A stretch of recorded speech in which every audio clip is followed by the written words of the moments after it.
Fala aí, galera do Preveste, tudo bem? Sejam bem-vindos mais uma vez. A gente está de volta para falar hoje sobre as características mais específicas do relevo e do clima no Brasil.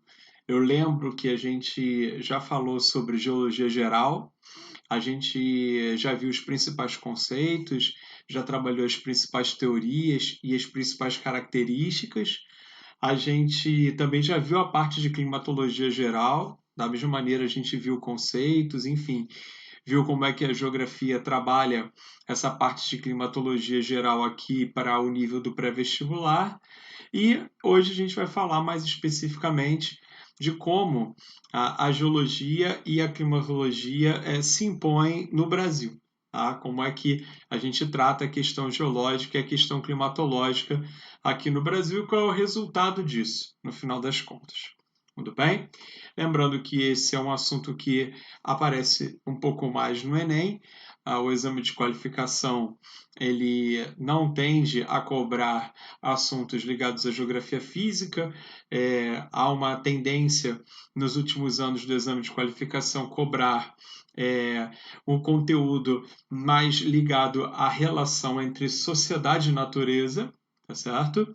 Mas não é comum aparecer nos exames de qualificação questões específicas sobre clima do Brasil, sobre relevo do Brasil, tá?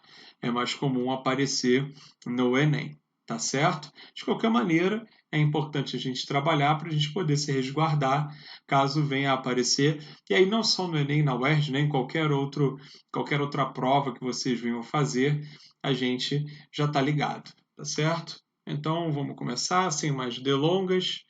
Vou mostrar aqui o primeiro slide para vocês, que é exatamente o slide que mostra as classificações do relevo brasileiro, ou pelo menos as duas primeiras classificações que nós tivemos no relevo brasileiro. A primeira delas foi na década de 1940, o professor Haroldo de Azevedo foi o primeiro a propor uma classificação mais completa do relevo brasileiro. Ele levou em consideração, para montar essa classificação, basicamente aí um padrão altimétrico que a gente chama. Aí ele estabeleceu que acima de 200 metros acima do nível do mar, ele classificaria os relevos como planalto. Tá? E abaixo dessa cota de 200 metros, ele classificaria o relevo como planície. Então, é uma classificação até bem simplista para os padrões de hoje, aí passados quase 80 anos da proposta de classificação do professor Haroldo de Azevedo, mas ela tem a sua importância porque justamente foi a primeira que foi divulgada de maneira mais ampla, tentando fazer aí uma classificação do relevo para todo o país. Tá certo? Então, a ideia do professor Haroldo de Azevedo era fazer essa classificação com base nos padrões de altitude, nos padrões de altimetria, da cota, mais especificamente, a partir da cota 200, ok? Mais para frente, já na década de 1970, o professor Aziz Absaber começa a trabalhar com uma classificação um pouco mais sofisticada, uma classificação que vai começar a levar em conta critérios geomorfológicos, ou seja, é uma classificação que começa a levar em conta os processos de erosão e os processos de deposição. Isso vai ser interessante, por quê? Porque além da parte altimétrica que o professor Haroldo de Azevedo tanto destacou aqui no primeiro mapa, o professor Aziz Absaber ele vai levar em conta também o fato de, nos planaltos, predominarem quase sempre os processos erosivos, enquanto que nas planícies vão predominar quase sempre os processos de deposição. Então, essa característica foi implantada pelo professor Aziz Absaber para refinar essa classificação do relevo brasileiro, introduzindo aí mais uma variável, né? Não só a variável altimétrica, ele está introduzindo aí também a variável geomorfológica. Ainda assim, parecia uma classificação incompleta, uma classificação menos densa, uma classificação ainda que carecia, né, de alguns elementos para que ela fosse um pouco mais esclarecedora com relação ao relevo brasileiro. Até que, a partir da década de 1990, o professor Jurandir Rossi propõe, né, a classificação que, na verdade, é a mais bem aceita hoje em dia, que é justamente essa classificação aqui que vocês estão vendo, tá?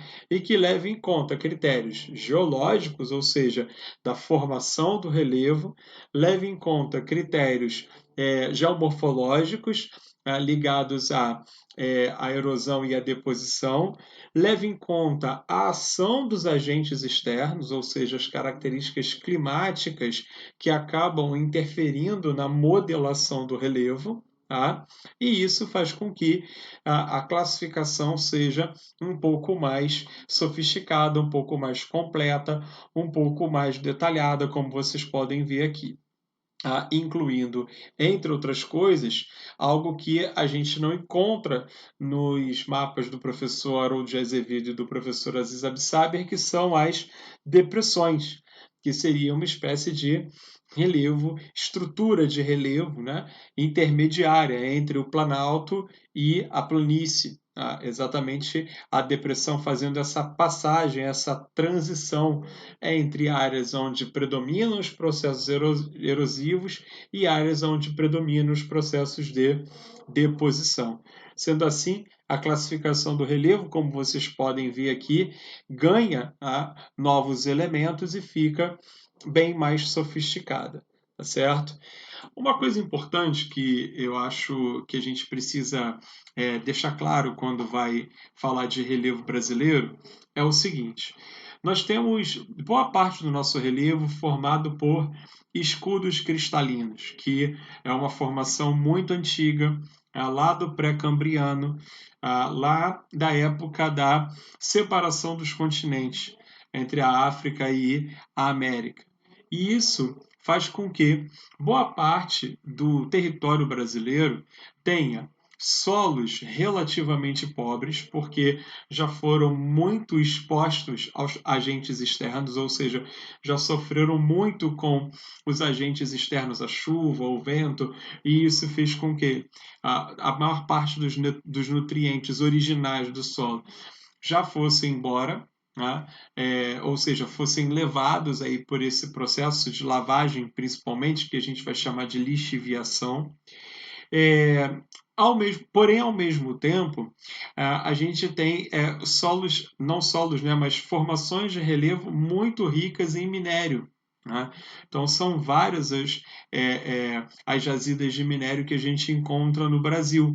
Então, a gente vai ter jazidas de bauxita, de ferro, de manganês, de nióbio, né, o famoso nióbio que há alguns meses aí vem chamando a atenção mais especificamente da mídia, além de várias jazidas minerais que o Brasil dispõe, transformando o Brasil num dos grandes produtores de minerais metálicos no mundo. E isso se deve exatamente a essa característica do relevo brasileiro de ser muito antigo, de ter muito escudo cristalino, ou crátons. Durante todo esse processo deu tempo de se formarem minerais ferrosos, que deram origem a essas jazidas, mas ao mesmo tempo, em contrapartida, a gente sofre com solos mais pobres, exatamente porque eles já passaram por um processo de lavagem, um processo de lixiviação, um processo de desgaste que já leva muitos anos. Tá? A outra estrutura de relevo predominante que a gente vai ter vai ser a bacia sedimentar, que é bem mais recente, né? Já é da era Cenozoica. E ela vai ter como principal utilidade econômica a formação dos hidrocarbonetos, ou seja, a formação do petróleo, a formação do gás natural, a formação dos hidrocarbonetos fósseis. Isso acontece exatamente porque, como o processo de deposição acaba agregando matéria orgânica, tanto vegetal quanto animal, há muitas moléculas de oxigênio nesse processo de sedimentação. Então, acabam se formando grandes jazidas de hidrocarbonetos. Então, se liga, para a gente poder resumir. As nossas províncias geológicas, elas são necessariamente escudos cristalinos e bacias sedimentares. Nós não temos no Brasil a província geológica mais recente que existe, que é o dobramento moderno, que é exatamente a estrutura de relevo que dá conta de solos mais ricos, por serem solos mais recentes, solos de origem vulcânica mais recente, e que por conta disso são mais férteis. O Brasil não tem esse tipo de solo na sua grande maioria, na grande maioria de sua extensão. O Brasil vai ter esses solos no interior de São Paulo, no interior do Paraná, ainda como um resíduo, um resquício da separação lá dos continentes, que vão ser os solos chamados de terra roxa. Né? Mas o Brasil não vai ter dobramentos modernos na formação da sua geologia. A gente vai ter escudos cristalinos ou crátons muito antigos e bacias sedimentares um pouco mais recentes.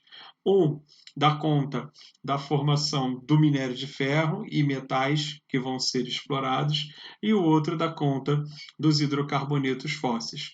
Tá? De todas as possibilidades que nós teríamos para riqueza de solo ou de subsolo, nos falta, na verdade, esse solo mais rico, de origem vulcânica, um pouco mais recente.